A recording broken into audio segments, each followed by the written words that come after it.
Morning, everyone.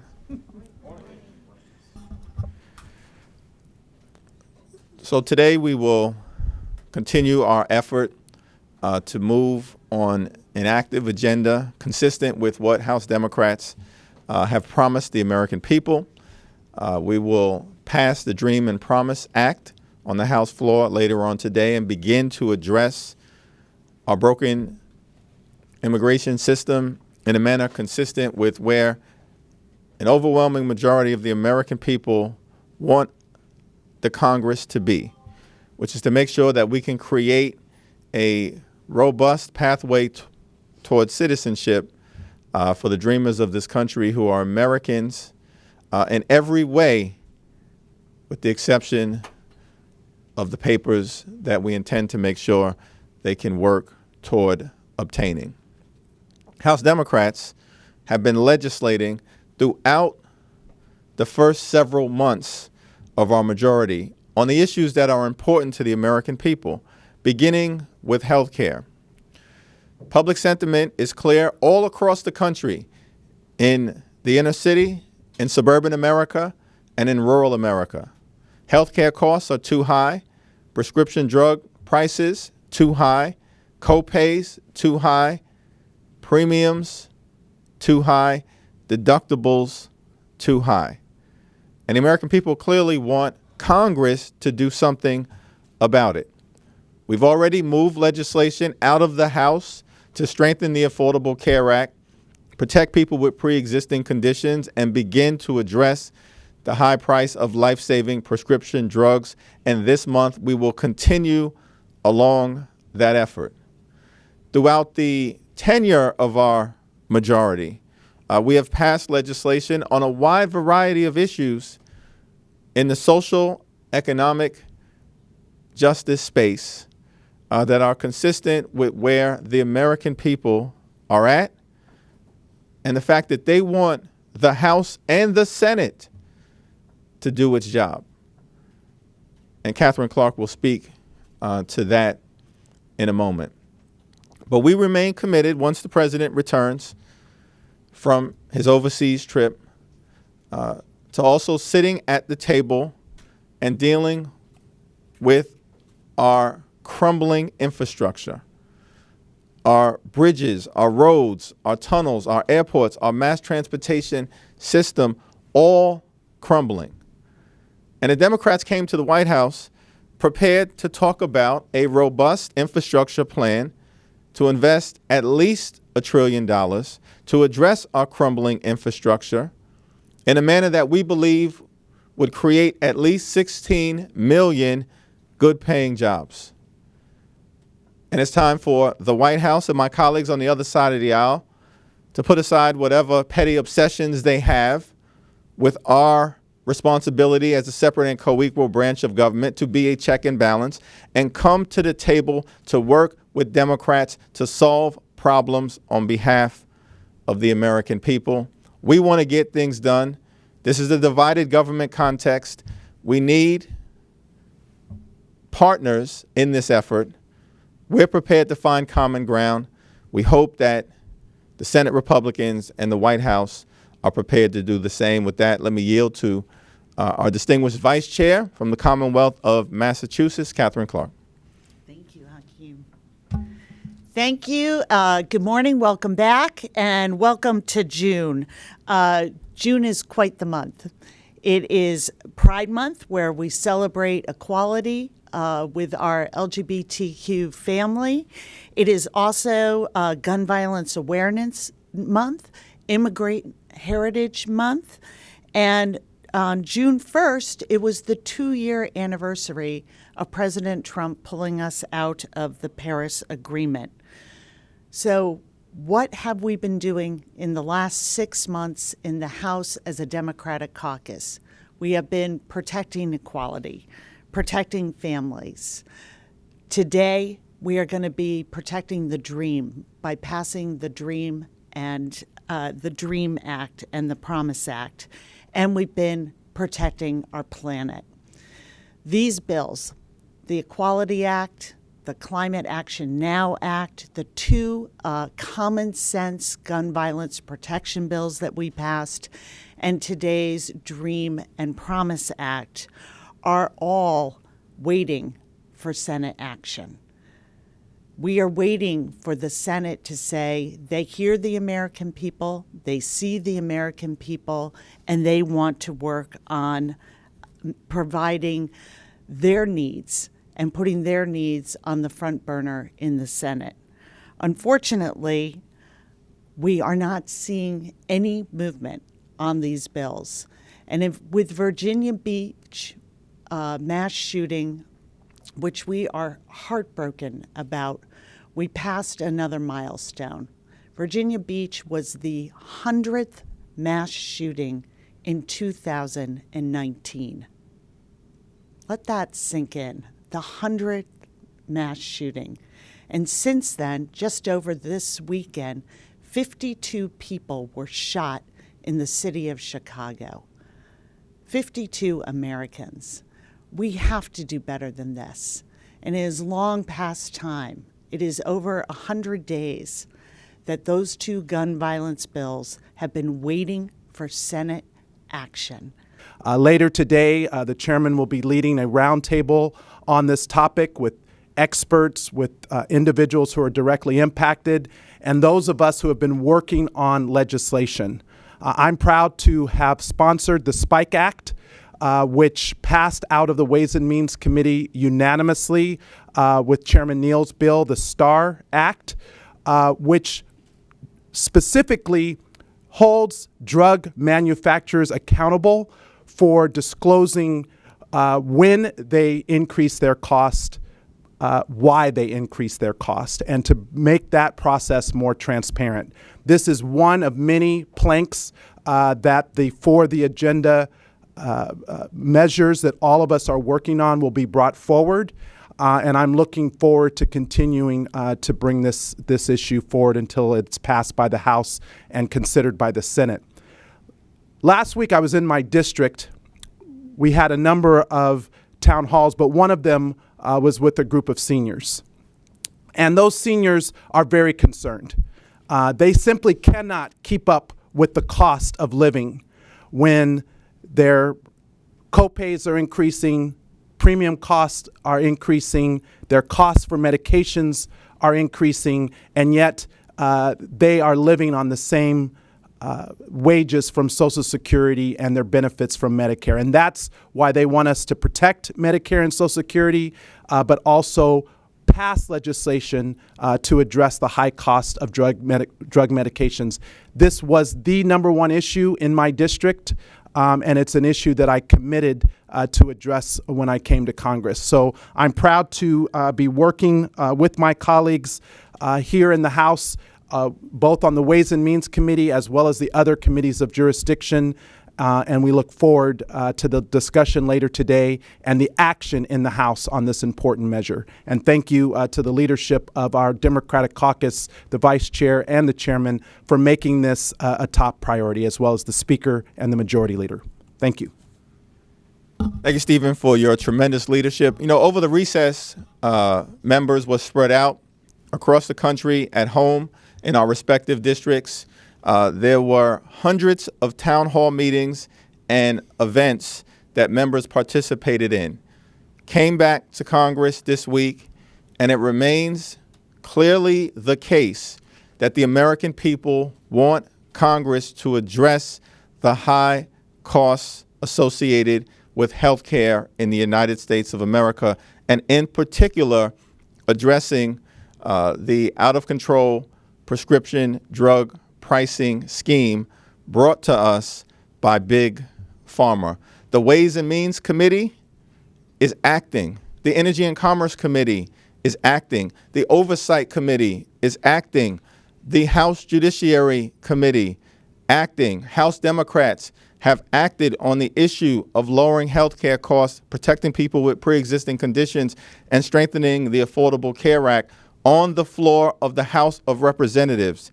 It is time for Rip Van Winkle and the Senate Republicans to wake up from their legislative slumber and do their job.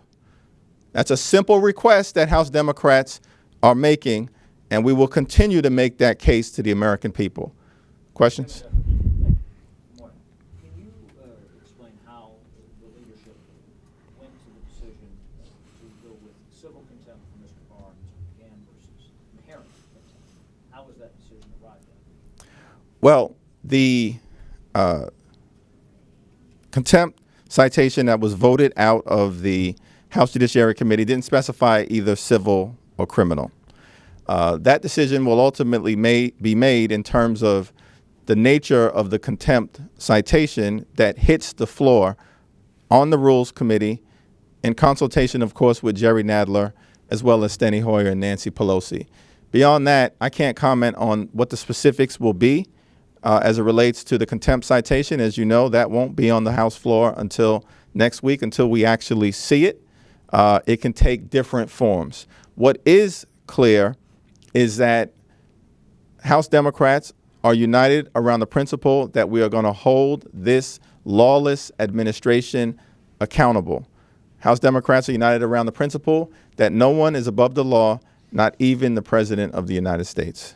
Instead of talking about potentially voting on Trump's Mexico tariffs, these 25% tariffs, where's House Democrats' position on that, or would you possibly take action over here? Well, the House Democratic Caucus wants to get to yes on a variety of issues that impact the economic well-being of the American people, including trying to find a pathway to a renegotiated NAFTA agreement with Mexico and Canada. The problem that we confront in this country is that the president often conducts himself in an erratic fashion as it relates to economic policy, particularly in terms of his deployment of tariffs, seemingly at times when he wants to distract the American people from uncomfortable things that he may not want to discuss. Or in the case of the steel tariffs that were somehow put into place a few days before the special election in Pennsylvania in 2018 that Republicans desperately did not want to lose, and of course, Conor Lamb prevailed. The administration's tariff policy is erratic and all over the place, and we'll see what the Senate Republicans ultimately decide to do, and we will certainly strongly consider proceeding in a way that's appropriate, consistent with our legislative powers. Is legislation implementing the USMCA off the table until the president lifts these tariffs on Mexico? That's not a position that I've seen Speaker Pelosi take at this point. I think we'll have an ongoing discussion about the best way to proceed. With respect to the USMCA, we want to get to yes. Thank you. Is censure still on the table with regards to a response from this House majority to the president and what you guys are facing as you try to conduct your investigations? Well, all options are on the table as it relates to holding the administration accountable, but the pathway forward, as set forth yesterday by Chairman Jerry Nadler, is to proceed with hearings on obstruction of justice, abuse of power, and the culture of corruption that appears to exist at 1600 Pennsylvania Avenue. The first hearing will take place, as everyone is aware, next Monday, and I would expect thereafter there will be a series of hearings so we can follow the facts, be guided by the law, and ultimately the Constitution of the United States of America. We'll see where that leads us. Are you confident on this DREAM Act vote that leadership has all their ducks in a row as far as a particularly challenging motion to recommit? And secondly, as you bring this bill to the floor, have you gotten any tickles from Republicans about any interest in working together on this, or are you simply getting your version through and seeing where it goes? Well, I'm going to let Catherine and Stephen respond to this question as well, but we had a robust discussion in the House Democratic Caucus today. Every single member in that room was unified around moving the DREAM and Promise Act forward.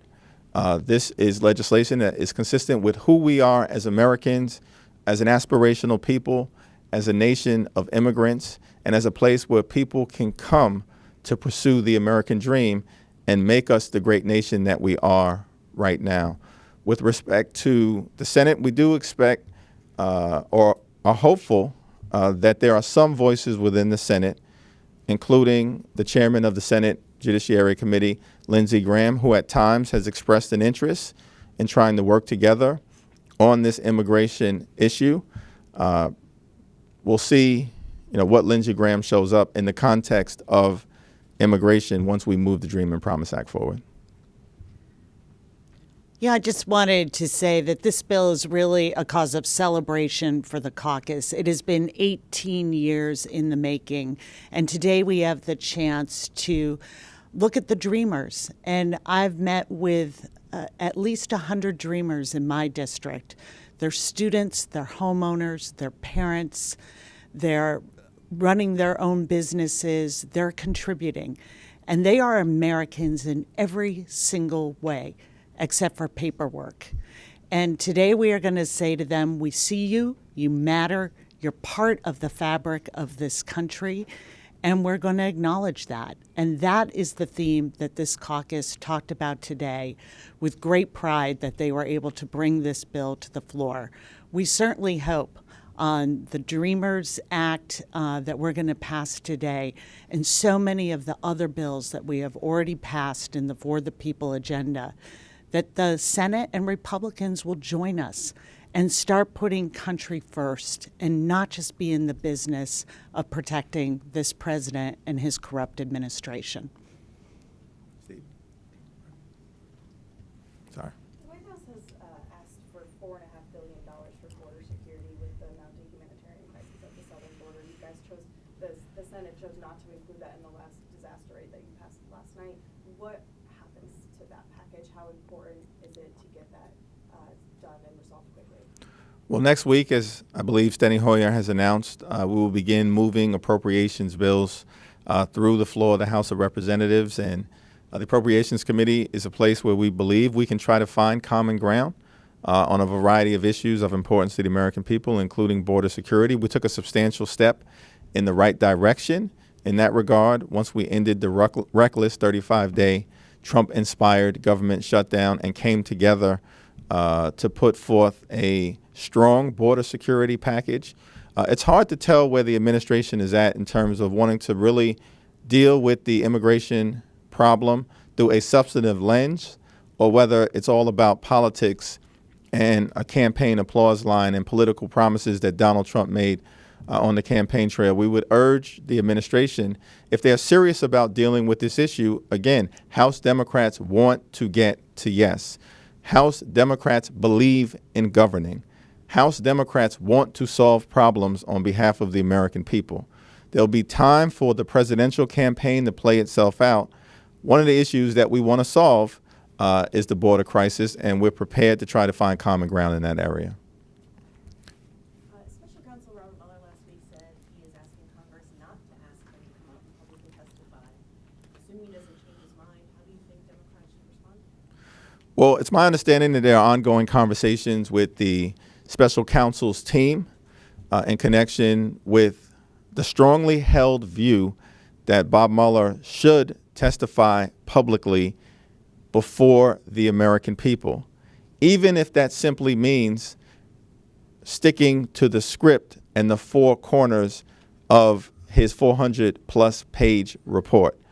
The special counsel was charged with investigating a significant attack on our democracy by a foreign power that may have altered the course of that presidential election. In the view of many, he has a responsibility to tell that story to the American people and to face questioning from the representatives of the American people on both sides of the aisle. Do you notice a change in sentiment among the members around impeachment? There are more calling for it now than there were previously, and how do you respond to that? Well, at the House Democratic Caucus meeting today, there was no discussion on the impeachment question. We discussed the DREAM Act, we discussed the appropriations process, we discussed the efforts around prescription drug pricing and the roundtable that Steve Horsford will be leading later on today. And it's my sense that members remain united around the principle that we have to get things done for the American people, consistent with our For the People agenda. While at the same time, as a majority, we do also recognize that the House is a separate and co-equal branch of government. We don't work for Donald Trump. We work for the American people. We need to serve as a check and balance on an out of control and increasingly lawless administration. And we're going to find a pathway to do that consistent with the principle that no single individual is above the law. That is the uniting principle in terms of how we're going to move forward. Last question. Some freshmen who are concerned that the primary process for the House won't be open enough to ensure more women can join the 117th Congress. Can you respond to that criticism and that perhaps we should leave it as just an open process and not try to prevent primary incumbents? Well, I'll allow Sherry Bustos at the appropriate time to sort of respond to the policy that has been put forth. I think everyone is in agreement that the primary purpose of the DCCC is to make sure that we protect the House Democratic majority. At the same time, I think the caucus embraces the notion that the House as an institution is meant to allow for the renewal of our democracy. That's the reason why we're the only entity that is up for election in its entirety every 2 years. And we do want to proceed in a way that allows that spirit and principle of renewal to continue to take place. The DCCC is not restricting any member involvement one way or the other in terms of either backing an incumbent or opposing an incumbent. And I think that this is an area where House Democrats will come together, in part because many of us have at some point in our career on our pathway into the House of Representatives challenged incumbents or challenged the existing Democratic machine or challenged the establishment. And I believe that we will remain true to our roots. Thank you.